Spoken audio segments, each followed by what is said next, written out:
अस्सलाम वालेकुम, welcome to my YouTube channel. Hope so you all will be fine. Let's start today's topic is preparation of benzene.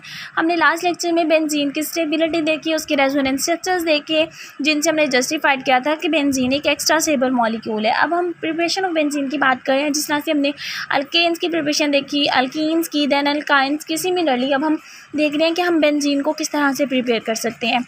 Benzene भी हमारे पास like other है hydrocarbons, इसको भी हम कोल एंड पेट्रोलियम दोनों से ही ले सकते हैं, और इसके लिए हमारे पास स्पेशल मेथड ऑफ क्रैकिंग होते हैं पेट्रोलियम के, जिनके थ्रू हम बेंजीन को ऑब्टेन कर सकते हैं।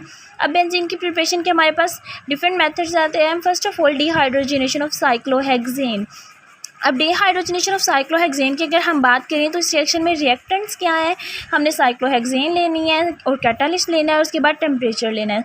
कैटालिस्ट के अकॉर्डिंग टेम्परेचर की एडजस्टमेंट करनी है, जैसा कैटालिस्ट होगा उसके अकॉर्डिंग टेम्परेचर लेना है। और इन रिटर्न हमारे पास प्रोडक्ट में क्या बनेगी, बेंजीन और 3 हाइड्रोजन के मॉलिक्यूल्स। हमें एक्चुअली में बेंजीन चाहिए थी, that is a cyclohexane molecule, mean कि इसके अंदर सारे सिंगल बॉन्ड्स हैं, लेकिन ये हमारे पास साइक्लिक फॉर्म है, that is cyclohexane.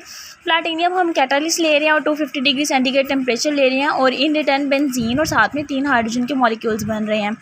Second method is from acetylene. Acetylene actually में क्या है, C ट्रिपल बॉन्ड CH। हमारे पास जो अल्काइंस का मोस्ट सिंपलर जो स्ट्रक्चर था दैट वाज एसिटाइलिन।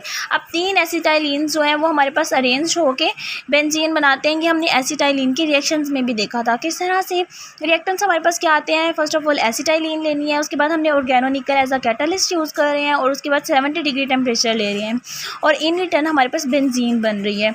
हमारे पास वो हमने वहाँ पे भी देखा था कि C ट्रिपल बॉन्ड CH, यहाँ पे 3 मॉलिक्यूल्स डिफरेंट फॉर्म्स में अरेंज होते हैं।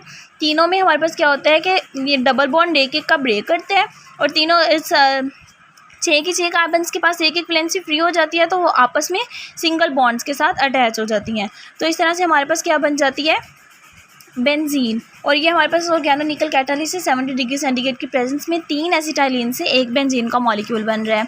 Third reaction is from alkynes. अब हम फ्रॉम अल्केन्स। अब हम अल्केन्स से किस तरह से प्रिपेयर करवा सकते हैं बेंजीन को।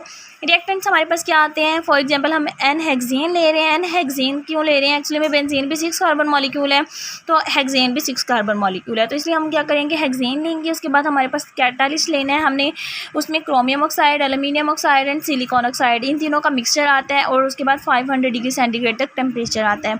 अब हम क्या करते हैं कि प्रोडक्ट हमारे पास क्या बनती है, बेंजीन और साथ में 4 हाइड्रोजन मॉलिक्यूल्स।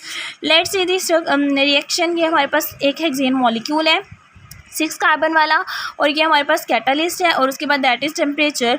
और जब ये रिएक्ट करवाते हैं तो हमारे पास सिंपली क्या होता है कि 4 हाइड्रोजन के मॉलिक्यूल्स रिलीज़ होते हैं, और एक बेंजीन का स्ट्रक्चर बनता है। अब ये 4 हाइड्रोजन के मॉलिक्यूल्स किस तरह से रिलीज़ हो रहे हैं कि जिन 2 कार्बन्स के दरमियान डबल बॉन्ड बनेगा, उन दोनों में से एक हाइड्रोजन रिलीज़ हो जाएगी, तो एक हाइड्रोजन यहाँ से रिलीज़ हो गया। देन अगेन इन 2 कार्बन के दरमियान डबल बॉन्ड बनेगा, तो एक हाइड्रोजन का मॉलिक्यूल यहाँ से रिलीज़ होगा, और एक यहाँ पे डबल बॉन्ड बनेगा, तो एक हाइड्रोजन का मॉलिक्यूल यहाँ से रिलीज़ होगा। फिर उसके बाद ये दोनों कार्बन जब आपस में बॉन्ड बनाएंगी, तो एक हाइड्रोजन इन दोनों के वैलेंसीज के लिए भी रिलीज़ होगा, तो टोटल हमारे पास 4 हाइड्रोजन के मॉलिक्यूल्स रिलीज़ हो जाते हैं। H2 रिलीज़ हो रहा है, दोनों से एक हाइड्रोजन मिलके तो हाइड्रोजन के मॉलिक्यूल्स बना रहे हैं। तो इस तरह से बेंजीन बनेगी और साथ में 4 हाइड्रोजन के मॉलिक्यूल्स बनेंगे। अब सिमिलरली जैसे हमने वहाँ से हेक्सेन से क्या बनाया, बेंजीन, इसी तरह से हम हेप्टेन से टॉलुएन बना सकते हैं। किस तरह, अब इसमें रिएक्टेंट्स क्या लेते हैं, यहाँ पे हम हेप्टेन लेते हैं। हेप्टेन में एक्चुअली में क्या है कि 7 कार्बन मॉलिक्यूल है, तो यहाँ पे हमने 7 कार्बन वाली चेन हेप्टेन चेक कर ली। उसके बाद हमने कैटालिस्ट होगा chromium oxide, aluminium oxide and silicon oxide. Temperature हमारे पास 500 डिग्री सेंटीग्रेड ही रहेगा, और जो प्रोडक्ट्स बनेंगी that will be toluene and 4 hydrogen के मॉलिक्यूल्स। अब इसमें रिएक्शन किस तरह से हो रहा है कि हमारे पास N हेप्टेन है, अगेन वही कंडीशंस है, और हमारे पास इस तरह से होगा कि इन 2 कार्बन के दरमियान डबल बॉन्ड बनेगा, तो एक हाइड्रोजन का मॉलिक्यूल यहाँ से रिलीज़ हो गया। फिर उसके बाद एक डबल बॉन्ड इन 2 कार्बन के दरमियान बनेगा, दूसरा हाइड्रोजन का molecule, double bond in 2 carbon के दरमियान बनेगा, तो तीसरा हाइड्रोजन का मॉलिक्यूल। 3 हाइड्रोजन ये हो गए हमारे पास, और उसके बाद एक जब ये आपस में बॉन्ड बनाएंगी दोनों कार्बन्स, तो एक हाइड्रोजन का मॉलिक्यूल यहाँ से रिलीज़ होगा। तो इस तरह से हमारे पास टोटल 4 हाइड्रोजन के मॉलिक्यूल्स रिलीज़ होते हैं, और साथ में हमारे पास एक टॉलुएन का स्ट्रक्चर बनता है।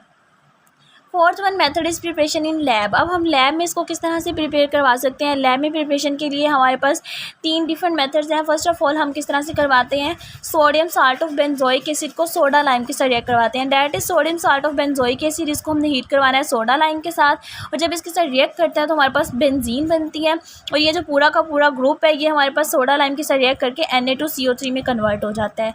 इस तरह से हमारे पास बेंजीन बन सकती है। सेकेंड वन जो लैब में प्रिपेयर करवा सकते हैं वो distilling phenol with zinc dust के साथ करवा सकते हैं।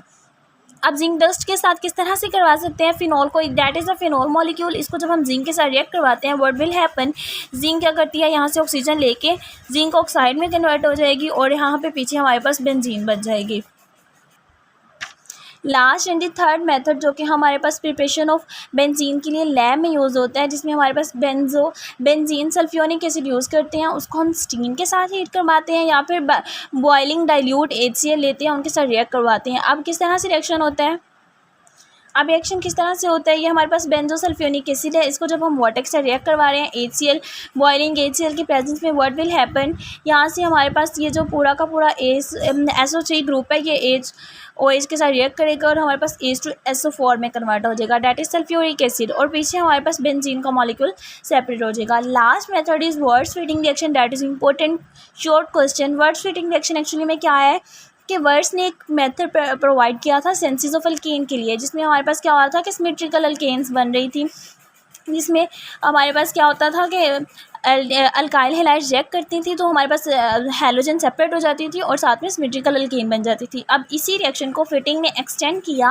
और 1864 में, इसीलिए हम इसको वर्ड्स फिटिंग रिएक्शन कहते हैं। मीन के वर्ड्स ने रिएक्शन दिया था, फिटिंग ने उसको एक्सटेंड किया और उसने इसे जिस तरह उसने वहाँ पे अल्केन्स बनाई थी उसी तरह उसने यहाँ पे अल्काइल एरोमेटिक हाइड्रोकार्बन्स बनाई। मीन के उसने बेंजीन और इस तरह के डिफरेंट एरोमेटिक हाइड्रोकार्बन्स बनवाने के लिए इसको यूज़ किया, तो हम इसको वर्ड्स फिटिंग रिएक्शन कहते हैं। अब अगर हम इस रिएक्शन की इक्वेशन देखें तो इसमें क्या है कि ये हमारे पास ब्रोमोबेंजीन है जिसमें हमारे पास एल्डिहाइड ग्रुप अटैच है और इसको हमारे पास इथाइल ब्रोमाइड के साथ रिएक्ट करवा रहे हैं जब, और सोडियम हमारे पास ले रहे हैं एज अ कैटलिस्ट और साथ में ईथर भी। अब जब ये इसके साथ रिएक्ट करेगा व्हाट विल हैपन, यहाँ से जो हमारे पास इथाइल वाला ग्रुप है वो शिफ्ट हो जाएगा, इस बॉन्ड ब्रोमीन से रिप्लेस हो जाएगा और ये जो ब्रोमीन है ये इस ब्रोमीन मॉलिक्यूल से रिएक्ट करके सोडियम के साथ 2NaBr सोडियम ब्रोमाइड बना देगी और यहाँ से जो इथाइल ग्रुप था वो बेंजीन के साथ अटैच होकर इथाइल बेंजीन बना देगा। इस तरह से हम डिफरेंट अल्काइल एरोमेटिक हाइड्रोकार्बन्स बना सकते हैं वर्ड्स फिटिंग रिएक्शन के जरिए। होप सो आपको वीडियो पसंद आई होगी। अगर आपको वीडियो पसंद आई है तो लाइक और सब्सक्राइब करना मत भूलिएगा। मिलते हैं नेक्स्ट वीडियो में, तब तक के लिए अल्लाह हाफिज़। Thank you so much.